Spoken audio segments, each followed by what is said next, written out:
Well, for once, we've got looking at the weather out there, although I believe it might be better this weekend. Pretty appalling, isn't it?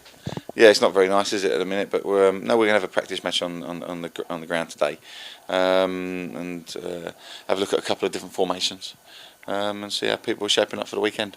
How do you put a practice match together of that type? Is it against another side from elsewhere? No, I've got a couple of trialists here today.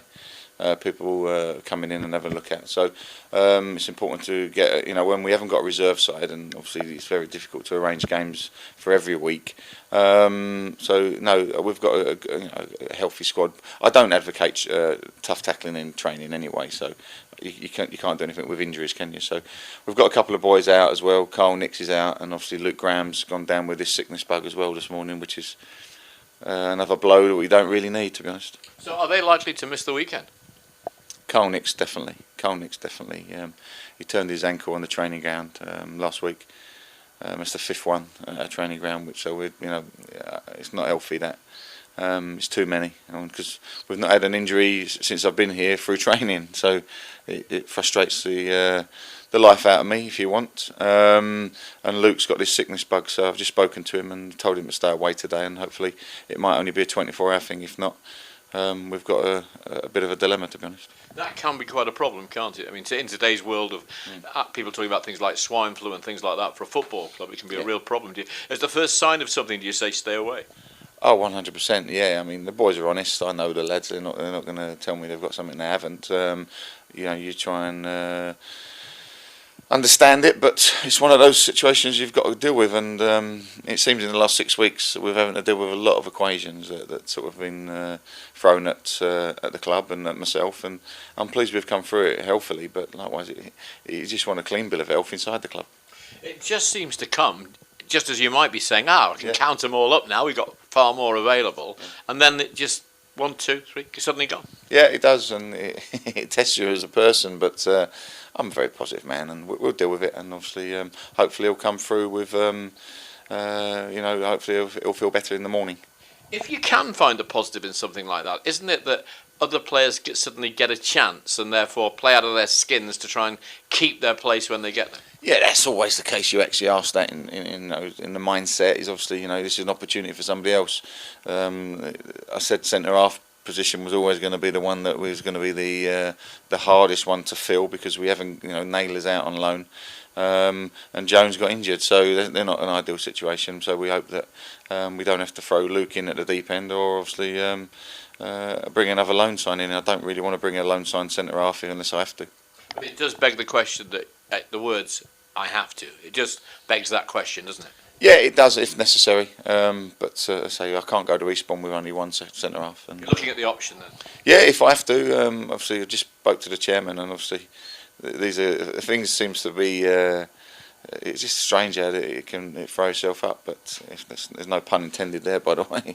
But it just when you, like you said, when you think you've just got over the worst, another question mark comes up, and you try and get through it. At Eastbourne, it's all very well to look at form and that sort of thing, but the other thing you look at is the weather down there. We talked to Alan Marriott, and he said he remembers last season, game completely of two halves, force 8 one way, then force 8 back the other way. Yeah, it was, and I've played in games like that myself, and I felt it was a great goal just before half time. I thought I had to make a change in that game, which I didn't like making, to be honest. But I felt the young man that I had to take off wasn't having a particularly good game and influencing things in the way I would like. So I made a change early, and I think it gave us the impetus, and obviously a little bit more variation in forward dynamics. We got the goal just on half time, and then obviously young Scott goes and gets the winner, so we were delighted. We could have had a few more that day, but it was the wind again, and we've seen it recently here against Forest Green. Game of two halves where the wind plays the most important role. The most important thing is how you start in them conditions. I remember talking to Alan Ball once when he was at Portsmouth, and he said, "There's a gale force day, I'm taking my players out for wind training."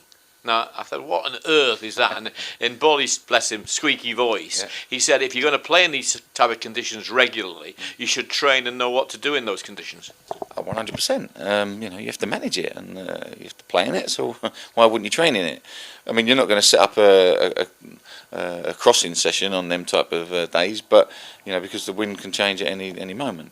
But no, you have to manage the conditions at any level, whatever sport you're playing in, I'd imagine. So for me, we know what to do, and we know how to prepare it, and obviously we hope that we can deal with it. Now, the players going away a day early, and you're, I'm sure, insisting on firm concentration on this game. Put the cup game aside, put any thoughts of a cup run, anything like that away, because this is a chance of getting to 15 out of 18 points, which is promotion form, whichever way you look at it, if you can nick the 3 this time.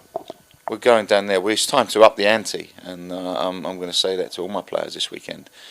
I've been delighted with what, but now there's a time to push on again, and I want to see reaction. I want to see a little bit more leadership at times, and these are the games we're going to need leaders, and we're going to need that authority. And I mean, I've got players with experience, and I'm certainly looking for players to step up and take to the helm this weekend. And then, you know, whatever's after that, forget about. The most important thing is this weekend. Some of the people who are going to be supporting you this weekend are going to be hearing your voice early morning on Saturday morning, going on a very long drive. Cars 4.5, coach 5 hours, late back tonight. What would you say to those fans?